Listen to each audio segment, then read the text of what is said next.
So it is January 31st, very last day of January, Wednesday, and I wanted to make this update video because, I didn't want to just drop off the face of the earth and have you not know what's happening.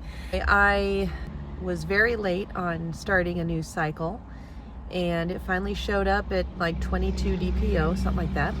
And if you watched my last video, I did get pregnant, and the HCG dropped a lot before I was able to get my blood test. That was very disappointing, but I've had so many of them that, it's irritating because it could have been prevented. And I had the estrogen the whole time in my cabinet. I knew that we had talked about it before at one of my appointments. I had two nurses standing in front of me that I really liked, and we had the discussion about progesterone also. And because my lining was thin at that appointment, they said you need to supplement with estrogen after you ovulate. And I did one cycle, but I spaced it last cycle, and it cost me big time. So we always harp on progesterone, and we're always hyper-focused on progesterone when your estrogen also needs to be balanced and at the level it is supposed to be to keep a pregnancy going. And I did not. Mine was 78, should have been at least 200. And let me tell you, my cycle started on Sunday, and it was nothing to shout about. And I mean, I saw the tissue. It was sad, I saw the tissue there and everything, and not much of a period at all. I saw it for Sunday and a little bit on Monday, and it is gone. I mean, it was a day and a half worth of a little tiny period. So not good. I mean, it was like here's the evidence of that low estrogen. It makes me sad, makes me angry that it could have been prevented. And that there's no promise or guarantee that the embryo itself was normal or healthy, but for it to hang on for a solid week like that with no lining to hold on to, kind of made me think that it was good quality. But I will never know, only God knows that. So anyway, what I will do next time is I will stay on all my supplements, of course. I will this time do progesterone and oil shots, which that prescription has been filled and verified with CNY, and just talked to the pharmacy right now. They're holding it for me for a week. My insurance covered a good portion of it. I don't know. I'm going to find out what the actual retail cost is, because I'm always interested to find that out. My insurance covered quite a bit of it. So, the progesterone itself only came to $15, the progesterone and oil for 30 days. And the needles, the bag of needles for the draw are $15, and then the injection needles are $15. So it's going to be like $45 total. No, 50. I think she said 50. Oh, and then $5 for the Sharps container.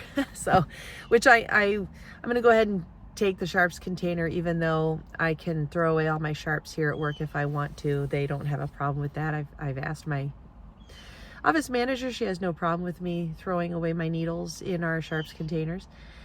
But you collect quite a few at home if you're doing injections every day. So I'd be throwing away 2 needles a day. So I'm going to buy the Sharps container.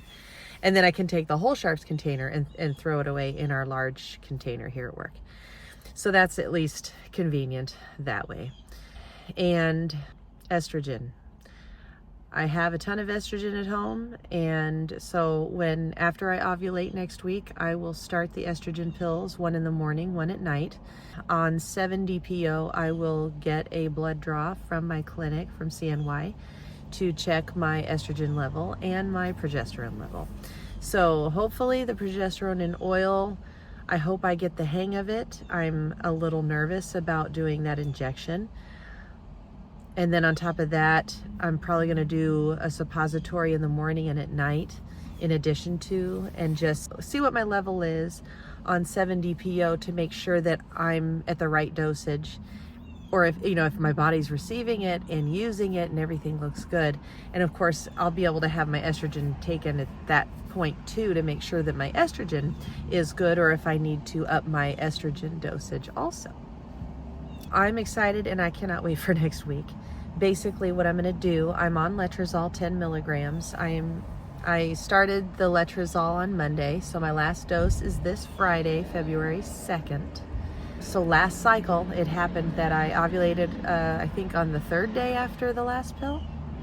So I'm going to have the donor send shipment on Monday, and I'm going to inseminate on Tuesday. That is the plan.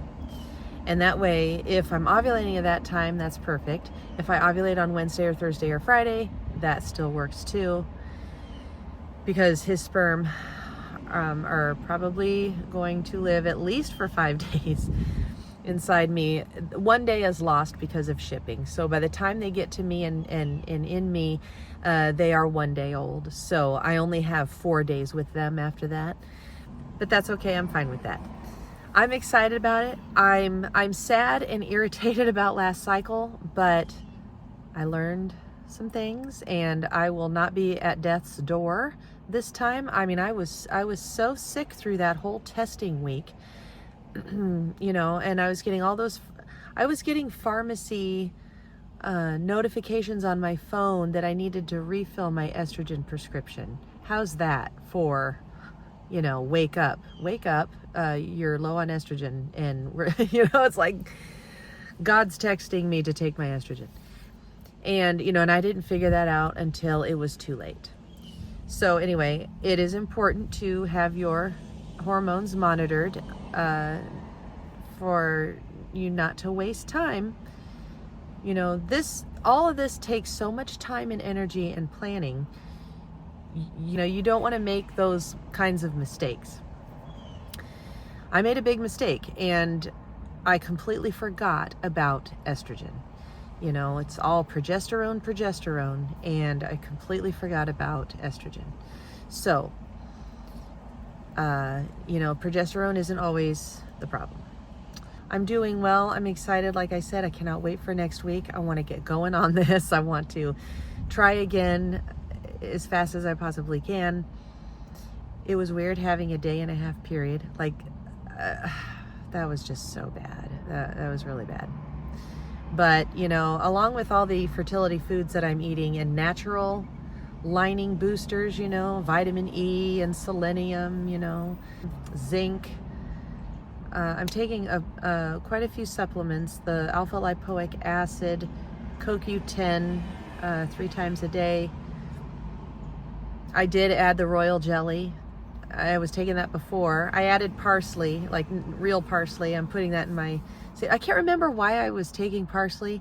It was in the fertility... I looked up fertility supplements back before I got pregnant with my daughter, and parsley was one of them. Anyway, that's it for this update. I am excited to get started. I cannot wait for next week.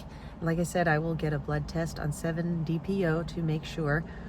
I was not able to buy any gadgets this time, no Mira, no Anito. I'm going off of basal body temperature at this point to see what happens with my temperature. I will hopefully get some burning sensations in my ovaries also to kind of give me a heads up that it's happening, and go from there. So anyway, I really appreciate all of you last cycle, all of your encouragement and excitement. It was so fun to have you cheering me on as you could see the lines, as I could see the lines. And it was fun and exciting. And I hope and pray that we all get to do it again in a couple of weeks. And this time have the lines progress and get super dark and have a take-home baby at the end of this.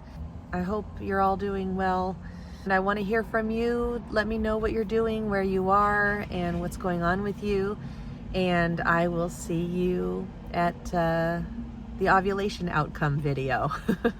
All right, I will see you then. Bye.